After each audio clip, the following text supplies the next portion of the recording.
Hermanos, el Señor nos bendiga en esta noche. Damos gracias al Señor por la actividad del día de ayer, ¿cierto? En conmemoración de lo que estamos celebrando, el mes de la Biblia, allí repartiendo Biblias, predicando la palabra del Señor. Y hoy vamos a continuar en nuestro culto dominical con la carta a los Hebreos, ¿sí? Estamos en el capítulo 9, Hebreos capítulo 9, allí estamos detenidos hablando acerca del mejor santuario. El mejor santuario es lo que nos viene hablando la palabra del Señor. El mensaje anterior fue del terrenal al celestial, ¿cierto? Y vimos el desarrollo de cómo era el santuario terrenal. Lo vimos a través de imágenes, o sea que el que no vino el domingo pasado se la perdió, porque por primera vez prediqué con PowerPoint, o sea que esto creo que hasta la venida de Cristo no va a volver a suceder. Y decíamos allí en el final, aparte de ver las imágenes, aparte de ver un esquema, un diagrama, ¿cierto? De lo que era el tabernáculo allí en el desierto, lo que era el atrio, el altar del holocausto, luego venía la fuente de bronce, luego venía ya el altar, el tabernáculo en sí mismo, y veíamos adentro los elementos del tabernáculo, ¿no?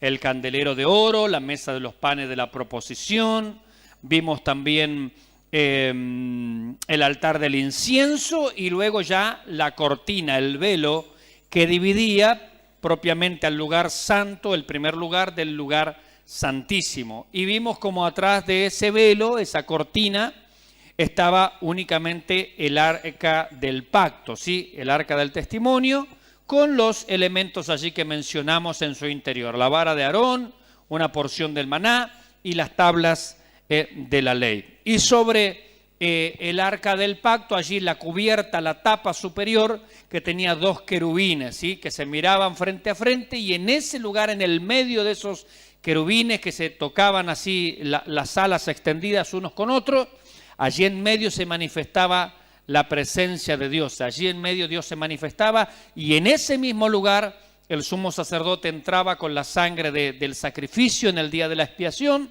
y había hecho primero expiación por sí mismo y luego también traía la sangre por la expiación por todo el pueblo, ¿no? Y vimos por último en la predicación anterior la inferioridad de este sistema. Y dijimos varias cuestiones, yo las estoy repasando simplemente para los que no estuvieron, porque ahora vamos a ver el tabernáculo celestial y la superioridad. Entonces, en cuanto a la inferioridad de aquel que se levantó en el Antiguo Testamento, dijimos que era de este mundo, era de aquí abajo, era terrenal. También dijimos que era temporal, era provisorio, nunca tuvo un carácter eterno.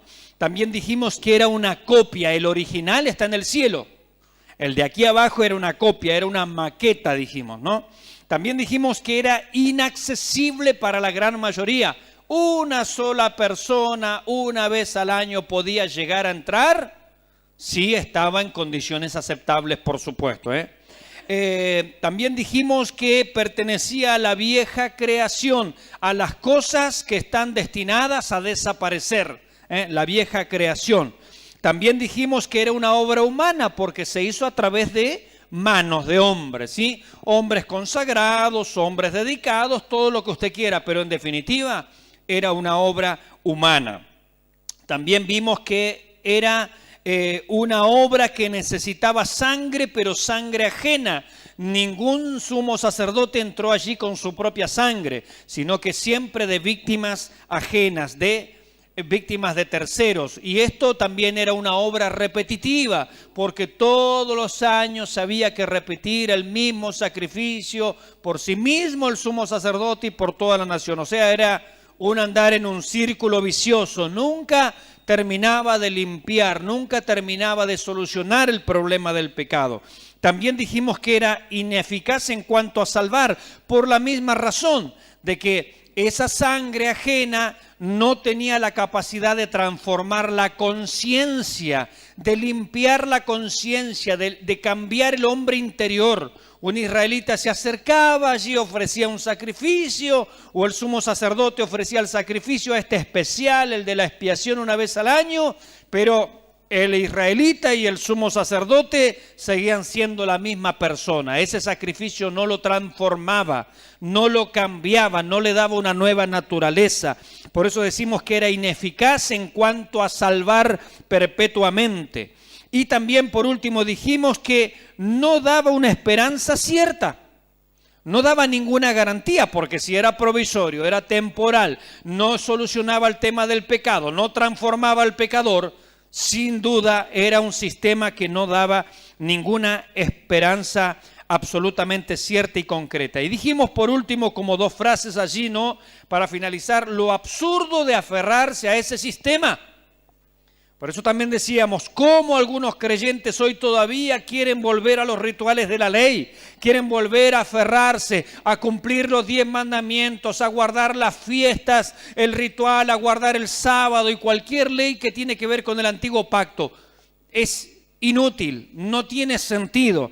Y también dijimos que tantos años lleva Israel sin templo, que son los mismos años prácticamente que lleva la iglesia en este mundo. Y cuando la iglesia sea quitada de este mundo, Israel va a volver a tener templo. Lamentablemente la dureza de corazón ha hecho esto. ¿Se ha dado cuenta usted, no?, que mientras estaba allí el escritor de los Hebreos, dice, todavía se ofrecen estas cosas, pero dice en el versículo 1 del capítulo 9, ahora bien, aún el primer pacto tenía ordenanza. Fíjese que él lo está dando ya como pasado. Sin embargo, en el momento, decíamos, en que se escribió la carta a los hebreos, todavía estaba el templo, todavía se estaban ofreciendo sacrificios, pero ya eran los últimos días del templo. Porque en el año 70, pocos años después que se escribió esta carta, el templo quedó totalmente destruido, Jerusalén también, y hasta el día de hoy nunca más se ha levantado un templo allí en Israel. Entonces fíjese que aquí el autor a los hebreos ya proféticamente se está adelantando. Dice, esto tenía, esto ya pasó, esto ya caducó, esto ya no va más. Adelantándose, insisto, allí con un poquito de tiempo, ¿no? Otra de las profecías cumplidas que vemos aquí en la palabra de Dios. Y ahora vamos a ir, Hebreos capítulo 9, de eso trató la predicación anterior, hice un breve repaso. Y ahora vamos a retomar Hebreos capítulo 9, desde el versículo 11 hasta el versículo 14 con la ayuda del Señor. Dice el versículo 11, pero estando ya presente Cristo, sumo sacerdote de los bienes venideros, por el más amplio y más perfecto tabernáculo, no hecho de manos, es decir, no de esta creación, y no por sangre de machos cabríos ni de becerros, sino por su propia sangre, entró una vez para siempre en el lugar santísimo, habiendo obtenido eterna redención. Porque si la sangre de los toros y de los machos cabríos y las cenizas de la becerra rociada a los inmundos santifican para purificación de la carne, ¿cuánto más la sangre de Cristo, el cual mediante el Espíritu Eterno se ofreció a sí mismo, sin mancha a Dios, limpiará vuestras conciencias de obras muertas para que sirváis al Dios vivo? Gloria al nombre del Señor. Lo leí ese último versículo no tanto en forma de pregunta, sino en forma más bien exclamatoria, ¿no? Porque es una afirmación absolutamente contundente, como diciendo, ¿cuánto más? Fíjense la gran diferencia, porque este capítulo está haciendo justamente el contraste entre lo terrenal, pasajero, superfluo, momentáneo, copia, contra lo eterno, lo perdurable, lo inmutable, lo celestial, lo majestuoso, ¿no? Por eso dice allí, ¿no? ¿Cuánto más? ¿Cuán gloriosa es la diferencia entre una cosa y la otra? Entonces ahora, como en la predicación anterior vimos el santuario terrenal, veamos un poquitito acerca del celestial, el versículo 11. Mire, yo anoté varias allí como respondiendo a preguntas, ¿no? La primera pregunta es, ¿cuándo? La primera pregunta es ¿cuándo? Dígale al que está al lado, ¿cuándo? Esa es la primera pregunta, ¿cuándo? Y el versículo 11 va a responder con ahora, ya, porque ¿qué dice? Estando ya presente Cristo. ¿cuándo podría preguntarse un hermano destinatario de esta carta? ¿Cuándo podría preguntarse cualquiera de nosotros en este tiempo? ¿Cuándo, pastor? ¿Cuándo van a suceder estas cosas? Dice aquí la Escritura, estando ya presente Cristo. ¿Cuándo es? Ahora. Ahora.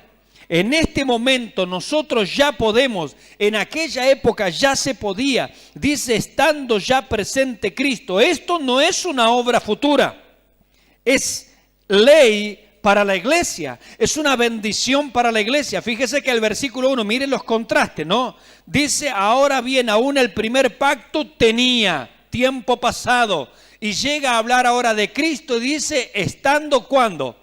No dice estará presente Cristo. No hay un espacio allí que quedó en la nebulosa. Bueno, terminó el antiguo pacto, pero no sabemos cuándo empieza el nuevo pacto. Dice estando ya presente Cristo. Mire, desde el momento de la resurrección, desde el momento de la cruz del Calvario, este hecho central, fundamental en el Evangelio, mis hermanos, a partir de ese momento dice, estando ya presente Cristo. ¿Dónde está mi sumo sacerdote? ¿Dónde está aquel que me representa? Dice, ya está presente. ¿En dónde está presente? Está presente en los cielos. Porque Él ascendió allí y todos nosotros podemos acudir a través de Él. Ya Cristo está presente, mis hermanos. No es una obra futura, es una obra consumada. Es una obra que está a disposición de todo aquel que cree. Segunda pregunta. La segunda pregunta sería, ¿quién? ¿Quién? Versículo 11, pero estando ya presente Cristo, ¿quién? Sumo sacerdote, mis hermanos.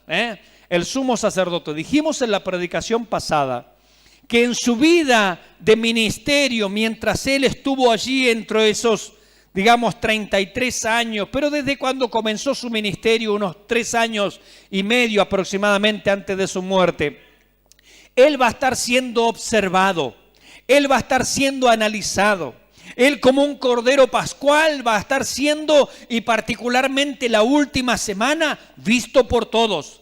No hay defecto en él. ¿Quién de vosotros me redarguye de pecado? Él va a preguntar. ¿Quién es capaz de ver una mancha solamente en mí? ¿Quién es capaz de encontrarme un defecto? Pues él entra a Jerusalén la última semana, mis hermanos, la semana de la pasión, de la muerte, lo que llamamos la Semana Santa, mis hermanos, y él va a ser observado por todos, va a ser observado por el pueblo, va a ser observado por los soldados, va a ser observado, mis hermanos, por los líderes religiosos, va a ser observado por los líderes políticos. Hermanos, él fue expuesto absolutamente a todas las miradas.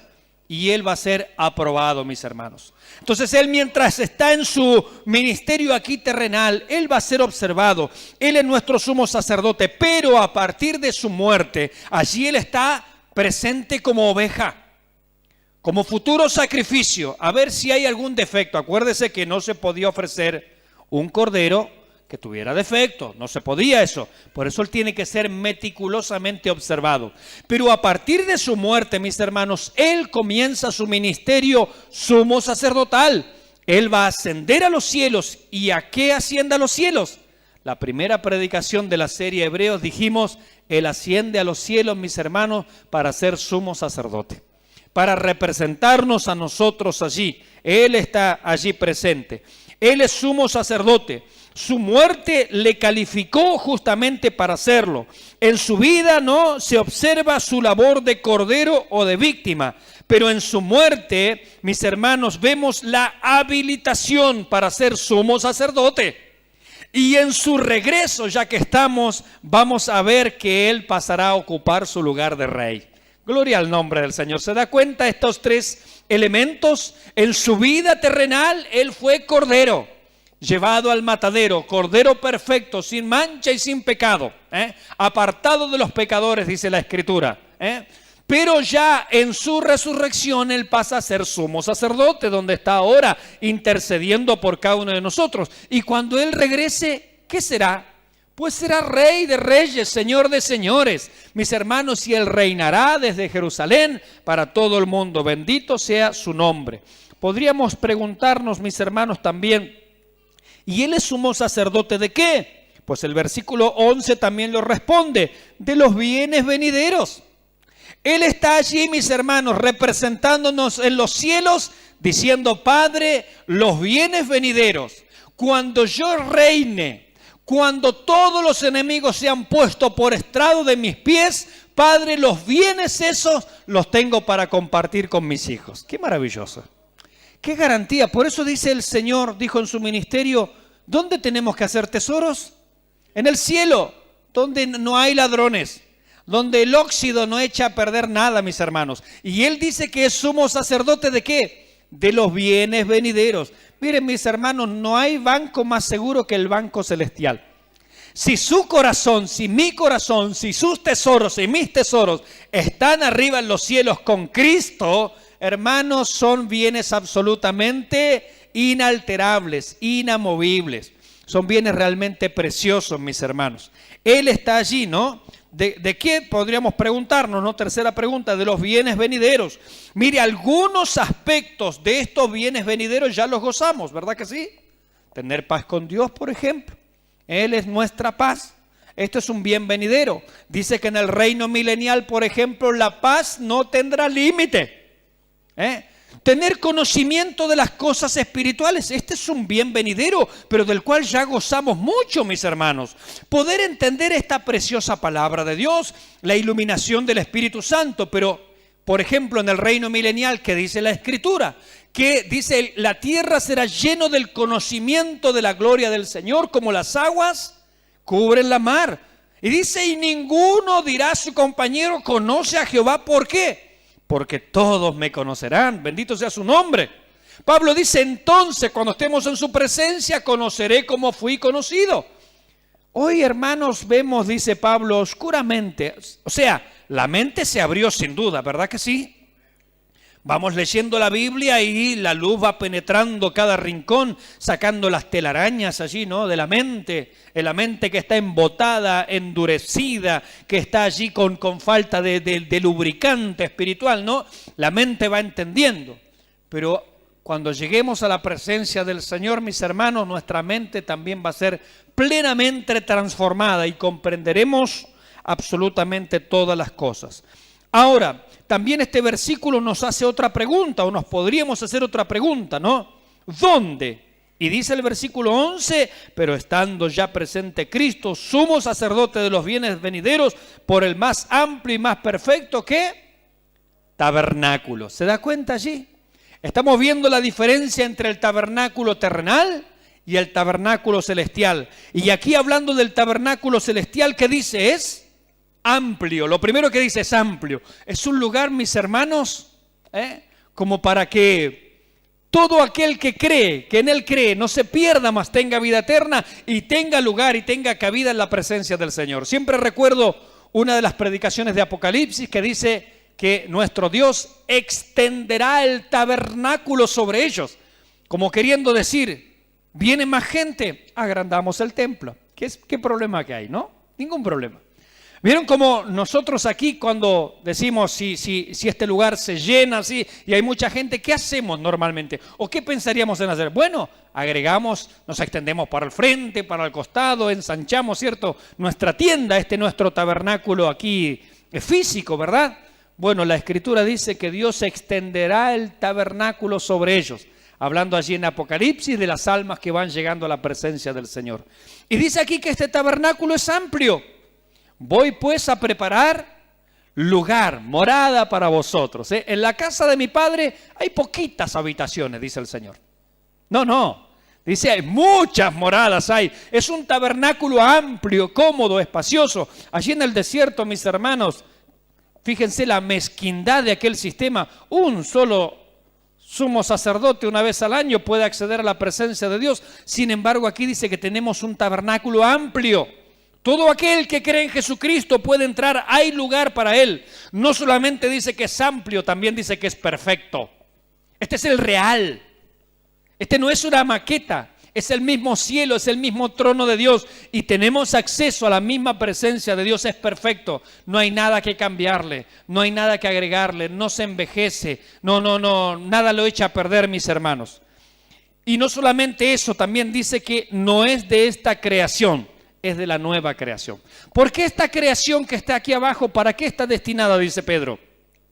Para el fuego, para ser quemado. Todo lo que está aquí abajo está destinado para ser quemado. ¿Alguno es de aquí abajo o todos somos de arriba? Porque lo que está aquí abajo es como Sodoma y Gomorra, está destinado para el fuego. No amemos el mundo, ni las cosas que están en el mundo, dice la palabra. Porque si alguno ama al mundo, el amor del Padre no está en él. Y el mundo pasa, ¿y qué más? Sus deseos, pero el que hace la voluntad de Dios permanece para siempre, dice la palabra del Señor. Así es que, mis hermanos, este tabernáculo del cual estamos hablando es de la nueva creación. Aquel tabernáculo que está en la misma presencia del Señor, aquel tabernáculo que estará en la nueva Jerusalén. Y yo mismo, dice el Señor, seré su Dios y ellos serán mi pueblo. Hablando de las cosas futuras, no de esta herencia en los cielos, dice que no habrá necesidad de luz, o sea, de sol, perdón, no de luz, porque el Señor es luz, de sol, ni de luna, porque el Señor mismo los iluminará, bendito sea su nombre para siempre. Así es que ¿dónde tenemos este tabernáculo? En los cielos. Y este tabernáculo amplio, es perfecto y no es de esta creación, este sí que podemos usar esa palabra, es sobrenatural. Esta palabra tan horrenda en este tiempo, ¿no? Porque cuando hablan de lo sobrenatural ahora, los maleantes de la fe, uno sabe que es bolsillazo loco. Pero aquí hablamos de algo realmente sobrenatural, es lo que está en el cielo, lo maravilloso, lo sublime, mis hermanos. Mire el versículo 12. ¿Qué medio, a través de qué medio nuestro Señor, por ejemplo, llegó como nuestro precursor? Acuérdese que Él está allí representándonos a nosotros. Y Él dice, donde yo estoy, vosotros también estéis. O sea que Él está allá y alguno podría decir, bueno, pero Él está allá, yo estoy acá. No, pero Él te está representando a ti. Él me está representando a mí para que llegado el momento, el día señalado que el Padre tiene en su sola potestad, que aún ni los ángeles en el cielo saben, ni el Hijo, dijo el mismo Señor Jesucristo, sino el Padre solamente. Cuando llegue ese momento, cuando llegue ese día, los muertos en Cristo resucitarán primero, luego nosotros los que vivimos seremos transformados, seremos arrebatados y así estaremos para siempre con el Señor. Pero Él entró allí. ¿Y cómo entró allí? ¿Qué medio utilizó Él? Bueno, lo dice el versículo 12. Y no por sangre de machos cabríos ni de becerros, sino por su propia sangre. Fíjese que no dice con, sino por. Y aquí tenemos una diferencia importantísima con el antiguo tabernáculo que no queremos pasar por alto. En el antiguo tabernáculo, el terrenal, el pasajero, en la maqueta, el sumo sacerdote entraba con sangre ajena y venía a ofrecer sangre ajena.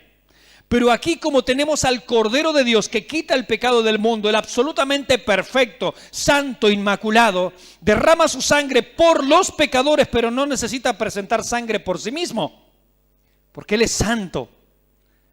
Se da cuenta que no dice que Él fue allí al cielo y entró con su sangre para ser derramada delante, no sé, de allí del arca celestial. No.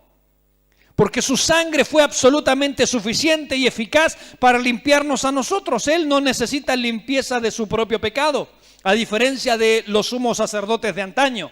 Él entró por medio de su sangre, por haber derramado su sangre, por haber vertido su sangre en propiciación por nuestros pecados. Él se presenta allí. Y Él dice, no necesito ofrecer nada por mí, porque Él es absolutamente sublime. Como dice la Escritura, no, más sublime que los cielos mismos, bendito sea su nombre. Así que, ¿qué medio utilizó Él para llegar allí? Por su sangre. ¿Y por qué medio nosotros llegaremos a la presencia del Señor? ¿Cómo cantan los ancianos en Apocalipsis? Con tu sangre. No necesitamos ir allí con sangre.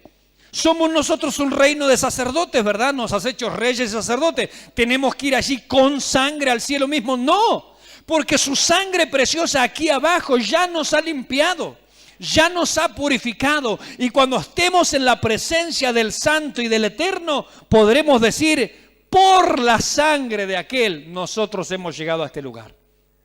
mediante esa sangre. Mire el medio, y porque dice la Escritura que sin derramamiento de sangre no hay remisión, no hay perdón de pecados. Así es que el medio utilizado, mis hermanos, para que Él se pudiera presentar y el medio utilizado para que nosotros nos presentemos es a través, el medio es la sangre de Cristo. Y no es una sangre ajena, es su propia sangre. Como decíamos recién, no llevó Él su sangre al cielo, sino fue el medio para presentarse, porque Él aquí abajo fue cordero, fue oveja, pero allí en el cielo Él es nuestro sumo sacerdote. ¿Y con qué frecuencia, mis hermanos, Él se va a presentar allí? Bueno, vimos el contraste. El sumo sacerdote terrenal, el de aquí abajo, el pasajero, el momentáneo, una vez al año, y bueno, y hay que hacerlo nuevamente al otro año y al otro año y al otro año. Pero ¿qué dice aquí el versículo 12? No por sangre de machos cabríos ni de becerros, sino por su propia sangre entró ¿cuántas veces? Una vez para siempre. Gloria a Dios. Una vez y para siempre. ¿Y dónde está anclada nuestra vida? Dijimos en predicaciones anteriores. Allí detrás del velo, pero del velo celestial. Allí donde está Cristo, Él entró una vez para siempre. Nadie lo corre, nadie lo echa, no hay apuro. Él puede quedarse allí. El otro sumo sacerdote terrenal, pobrecito, estaría, que no se me vaya a ocurrir ningún pensamiento malo ahora porque, ¿sabes cómo caigo muerto en este momento, no? El temor, la muerte, la angustia de estar ante un Dios santísimo y no estar en las condiciones que Él pide. Sin embargo, acá dice, entró una vez y para siempre. Él está en su casa. Él está allí en el lugar donde el Padre va a llegar un momento, le va a decir, no solamente tú eres sacerdote para siempre, sino que le va a decir, siéntate en mi trono. Porque así dice la Escritura. Hoy está centrado a la diestra de Dios, pero en un momento Él se va a sentar en el trono. Y dice que el Padre a nadie juzga, sino que todo el juicio lo va a depositar en el Hijo. Va a estar Él sentado en el trono con su Padre. Bendito sea el nombre del Señor. No solamente Él nos representa allí, mis hermanos, sino que Él tiene absoluto derecho al trono de Dios. ¿Con qué frecuencia? Una vez para siempre, en el mismo lugar santísimo allí arriba en el cielo. ¿Cuál fue el resultado de este acceso? Una vez y para siempre, no allí. ¿Cuál fue el resultado? El mismo versículo 12 lo dice. Eterna redención. Por eso, mis hermanos, qué paradójico es cuando nosotros, sobre todo la carta a los hebreos, la vamos siguiendo. Hay muchos textos en la Biblia, pero como venimos viendo en la carta a los hebreos, no creer que nuestra salvación es segura es abiertamente contradecir las Escrituras. Nuestra redención es segura, claro. Lo que tenemos que plantearnos es, ¿de verdad me entregué a Cristo o simplemente lo mío es una pantalla? Lo mío es un maquillaje. Lo mío es bueno, voy a ir a la iglesia porque hay que ir a la iglesia. No. Cuando hay una genuina entrega a Cristo, mis hermanos, claro, porque podemos caer en el error de que pensamos que por el hecho de estar en la iglesia somos salvos y la iglesia no salva a nadie. Solo Jesucristo salva. La pregunta es, ¿está Jesucristo en tu vida? ¿Tus pecados han sido perdonados de verdad? ¿No estás fingiendo una vida cristiana? ¿No estás fingiendo ser hijo de Dios? No es simplemente una pantalla o un acostumbramiento. Así como hay gente que se acostumbra a ir a una reunión de amigos o a su club social. Algunas personas pueden acostumbrarse simplemente a venir a los cultos y a estar en la iglesia, pero no se trata de eso el cristianismo. Se trata de que Jesucristo está en tu corazón. Entonces esta es la pregunta importante. Jesucristo está en tu corazón, está en mi corazón. Han sido perdonados tus pecados, has recibido una nueva naturaleza, ha venido el Espíritu Santo sobre tu vida y eso no tiene nada que ver con el hablar en lenguas, por Dios. No tiene nada que ver con eso, no tiene nada que ver con si sentiste frío, calor, escalofríos, si te dio un patatús, si te desmayaste. No tiene nada que ver con esas cosas. Tiene que ver con una nueva naturaleza, si el interior fue transformado, si mi vida fue regenerada, mis hermanos. Y esta es una experiencia que uno la puede decir, pero ¿cómo en verdad compartirla, no? Uno la puede definir en palabras, pero Ese testimonio que el Espíritu Santo da a nuestro espíritu de que somos hijos de Dios, yo no te lo puedo compartir. El Espíritu Santo le dice a mi espíritu: Mauricio, quédate tranquilo, en verdad Jesucristo te ha limpiado. La sangre del Hijo de Dios te ha lavado y tú eres hijo de Dios. Pero ese testimonio yo no se lo puedo compartir a ustedes, es mío, es aquí interno, es personal. Porque el Espíritu de Dios da testimonio a nuestro espíritu de que somos hijos de Dios. Podría cada uno preguntarse: ¿yo estoy seguro? El Espíritu de Dios habita en mí y Él me está dando testimonio de que soy hijo de Dios. Yo no le estoy sembrando dudas, al contrario, sería una duda provechosa. Porque decir: no, yo la verdad que no, la verdad que yo vengo a la iglesia porque me gusta nada más. Pero con eso no alcanza. Es necesario, dijo el Señor, nacer de nuevo. Y se lo dijo a un experto en Biblia, como era Nicodemo. Entonces no se trata tampoco de cuánto yo sé de la Biblia. No se trata de eso, sino se trata de un nuevo nacimiento, una nueva creación. Esta eterna redención, mis hermanos, que significa básicamente el pago realizado para la liberación de un esclavo o el pago realizado por una deuda insalvable de una persona. Eso es la redención.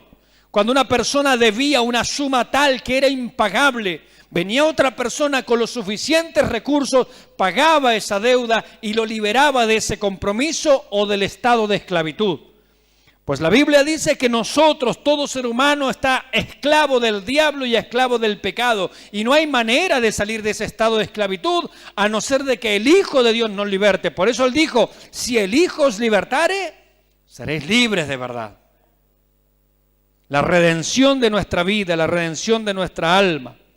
Ahora, esta redención, este pago fue hecho a la justicia de Dios. Hay gente que dice: bueno, Dios o Jesucristo tuvo que pagarle al diablo para que Él nos deje libres. No. El diablo nos tenía esclavos nada más.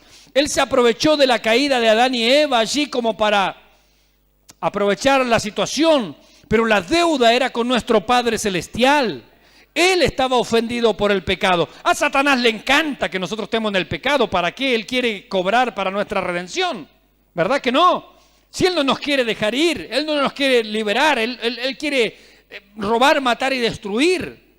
Él no quiere que nadie sea liberado, que nadie cambie, que nadie se transforme. Él no quiere nada de eso. El único ofendido, mis hermanos, es nuestro Padre Celestial.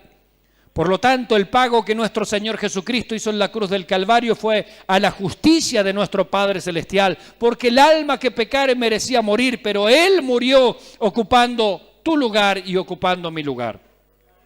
Es un sacrificio sustitutorio para que tú no tengas que morir, para que tú no tengas que pagar el infierno, para que tú no tengas que recibir la ira de Dios. Es que el Hijo de Dios sufrió la ira de Dios, sufrió el castigo, menospreció el oprobio, viendo los resultados, mis hermanos, de esa aflicción. Y parte de los resultados de la aflicción de nuestro Señor están aquí presentes, somos nosotros. Él dijo: no importa la cruz, no importa la ira de Dios, no importa que yo tenga que perder momentáneamente mi comunión con el Padre, cosa que nunca había perdido. No importa el látigo, no importa el azote, no importa la burla, no importa nada, con tal de vernos salvados, mis hermanos. Qué amor de Dios, qué amor de nuestro Señor, que se ofrece voluntariamente. Mire, aquí hay otra gran diferencia con lo del Antiguo Testamento. Porque la pobre ovejita del Antiguo Testamento, si le preguntáramos: ovejita, ¿quieres ir al degolladero por este pecador empedernido? Y la oveja, si pudiera responder, diría: no, yo, la verdad, me obligan, solo porque no hablo, si no salgo arrancando. Pero sin embargo, nuestro Señor dice que voluntariamente se ofreció. Como cordero fue llevado al matadero, enmudeció, no abrió su boca. Y aún estando allí en la cruz, sus pocas palabras, no únicas, pero pocas palabras que dice Él: Padre, perdónalos porque no saben lo que hacen. Atribuyendo a nuestro pecado, el pecado de la humanidad, el carácter de ser un pecado de ignorancia. Y esto también lo hemos hablado en predicaciones anteriores. El pecado con rebeldía, mis hermanos, ni en el Antiguo Testamento ni en el Nuevo Testamento no tiene perdón.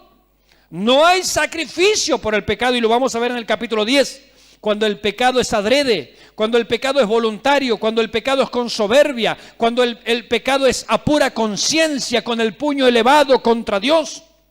Mis hermanos, no hay sacrificio por el pecado, ni en el Antiguo Testamento ni en el Nuevo Testamento. Pero aquellos hombres que nos representaban a todos nosotros, como Adán nos representó allí en el huerto, cuando estaban crucificando al Señor, el Señor dice: Padre, haz de cuenta que este pecado es de ignorancia, es redimible, es salvable, es perdonable. Bendito sea el nombre del Señor. Muchas veces pasamos de largo esas frases, mis hermanos, no entendiendo la profundidad de las mismas. Si el Señor no decía esas palabras, nuestro pecado era voluntario. Y el sacrificio de Jesucristo allí no se podía aplicar sobre nuestras vidas. ¿Se da cuenta la importancia? Él hace que el pecado de la humanidad sea un pecado de ignorancia. Padre, perdónalos porque no saben lo que hacen. Es ignorancia. Pablo dice: yo fui perseguidor de la iglesia. Yo arrastré a los cristianos, los metí a las cárceles, los golpeé. Hice cuántas cosas se me ocurrió, pero lo hice en ignorancia, dice Pablo. Y Dios me recibió en su misericordia. Yo creía hacer las cosas bien, creía servir a Dios, sin embargo era un ignorante. Y así somos nosotros, mis hermanos, ignorantes. Y el Señor dice: Padre, tómalos como ignorantes. No lo tomes como gente que a propósito lo hace. Fíjese que días después, ¿cómo se cumple esa palabra? ¿Cómo dice también el autor a los hebreos que él fue oído por su temor reverente? Porque días después, unos 40 días después de esa cruz, mis hermanos, los mismos que gritaron: crucifícale, crucifícale, recibieron el perdón de sus pecados, porque él en la cruz dijo que sea pecado de ignorancia. Los mismos, mis hermanos, fueron aquellos que se compungieron de corazón y dijeron: varones, hermanos, ¿qué haremos? ¿Qué haremos? Pero sin embargo Pedro le dice: sé que por ignorancia los habéis hecho, guiado por el Espíritu Santo, casi repitiendo las palabras de la cruz. Qué misericordioso es nuestro Señor. Mire, si usted, por eso el Señor le dijo a los fariseos: el que cree saber algo, el que cree que entiende las cosas, no tiene chance. Pero qué bueno es cuando venimos al Señor y decimos: Señor, perdóname lo ignorante que soy. Todos mis pecados han sido en ignorancia, en maldad, en equivocación, en ceguera. Porque esa es la condición para ser perdonado.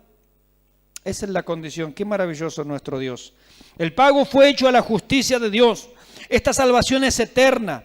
El hombre entra en la dimensión de la vida de Dios, mis hermanos, porque Él es eterno. Esta salvación no es temporal, no es momentánea, no es condicional. Es una salvación eterna. Él entró eternamente a ese lugar, puede salvar perpetuamente. Así nosotros, mire, podríamos decir: el día que Cristo muera, podrá entonces el creyente ser separado del amor de Dios.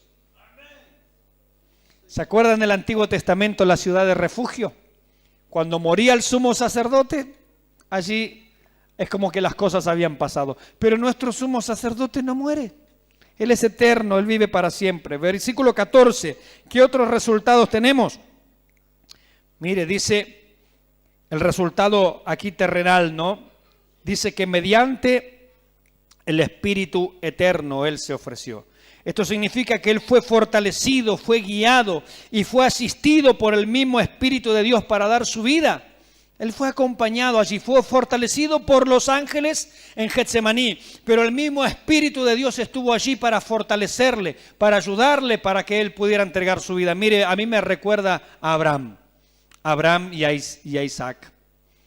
No fue Isaac el que se ató a sí mismo, fue guiado, fue conducido, en cierto modo fue ayudado, acompañado por su padre Abraham, en ese sacrificio entre comillas, ¿cierto? Usted sabe que eso era una figura de cosas futuras. Así el Espíritu Santo acompañó a nuestro Señor allí en el proceso de la cruz, ¿no? Dice, mediante el Espíritu eterno, Él pudo ofrecerse allí en la cruz del Calvario. Pero no solamente eso, dice que si no se ofreció a sí mismo. Vemos otra vez el ejemplo allí de Isaac, no poniendo resistencia para ser allí sacrificado, para ser ofrecido en el altar. Dice, se ofreció a sí mismo. En una ocasión dijo el Señor, nadie me quita la vida, yo de mí mismo la doy. No es que me obligan, no es que me mandan, no, bueno, es que el designio de Dios es que así está escrito, dicen algunos. No, Él dice, yo voluntariamente ofrezco mi vida. Nadie me puede quitar la vida, nadie me puede obligar, yo me ofrecí. Cuando en la eternidad el Padre dijo, los seres humanos serán pecadores, el Hijo de Dios dijo, yo voy a salvarlos. Nadie lo obliga. Por eso la Escritura dice, el Cordero de Dios que fue inmolado desde antes de la fundación del mundo. Era cuestión de tiempo nada más. Era cuestión de que llegara el momento en que Él viniera a dar su vida por nosotros. Por eso dice, en el plan eterno de Dios, Él fue inmolado desde antes de la fundación del mundo. Él ya estaba destinado para esto, pero fue un destinamiento voluntario. Él se ofreció a sí mismo y en la cruz también. A diferencia, como decíamos, de las víctimas del Antiguo Testamento, del Antiguo Pacto, Él se ofreció a sí mismo. Fue un ofrecimiento también inmaculado, su papel de oveja perpetua. No, perfecta, perdón, no perpetua. Oveja perfecta. Él fue, como dijimos hoy, fue observado, fue probado y aprobado por Dios para el sacrificio. Nadie halló tacha en Él. Absolutamente nadie. Mire, yo anoté algunas personas aquí. Cuando Él pregunta, por ejemplo, ¿quién de vosotros me redarguye de pecado? O sea, ¿quién puede hacerme sentir culpable? No es lo mismo quién me acusa, no, le acusaban por todos lados. No es esa la pregunta. Dice, ¿quién me redarguye? O sea, ¿quién me acusa verazmente? ¿Quién me acusa y me hace sentir culpable? No una acusación. La acusación le acusaban muchos. Sus enemigos le acusaban de cualquier cosa. Pero Él dice, ¿quién me redarguye? Hacerme sentir verdaderamente culpable de algo malo. Nadie. Mire, Satanás cuando le tentó, no pudo ganarle. No pudo hallar en Él ningún defecto. Mire, los demonios en una ocasión se enfrentaron con Él y dijeron, tú eres el Santo de Dios. Los demonios testificaron acerca de Él.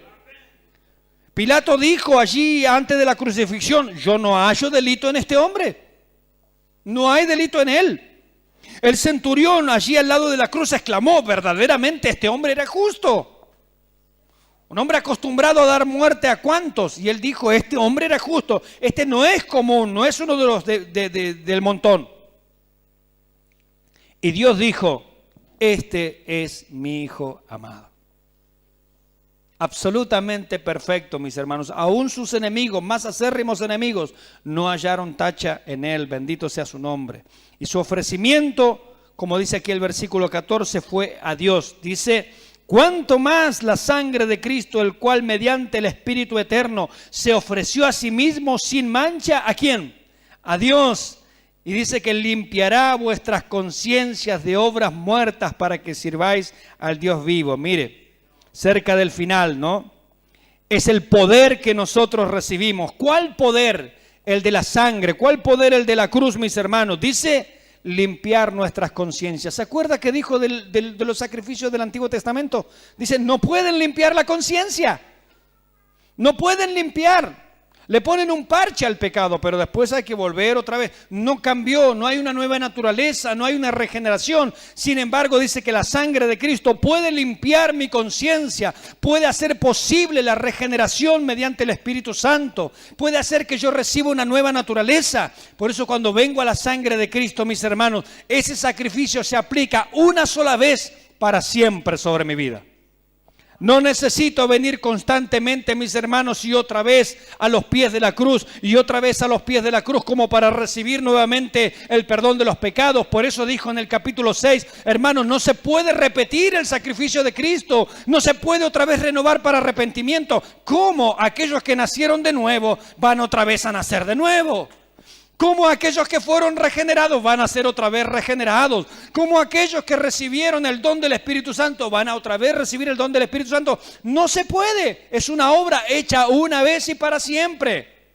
Así como Él dio su vida una vez y para siempre en la cruz del Calvario y entró allí al trono del Padre, al tabernáculo celestial, una vez y para siempre. Así nosotros también una vez y para siempre hemos sido salvados. Una vez y para siempre hemos sido aceptados. Miren, mis hermanos, en cuanto a la culpa del pecado, hemos sido justificados. Ese es nuestro pasado. En cuanto al poder del pecado aquí, en esta vida, en este momento, hemos sido santificados. Y en cuanto a la presencia del pecado, más adelante, el día de mañana, seremos glorificados. Todo el problema del pecado, mis hermanos, pasado, presente y futuro, halló solución en Jesucristo, en la cruz del Calvario. Bendito sea su nombre. Hermanos, Él puede limpiar nuestra conciencia a través de su sangre. Esto trae descanso y trae paz. Romanos 5:1.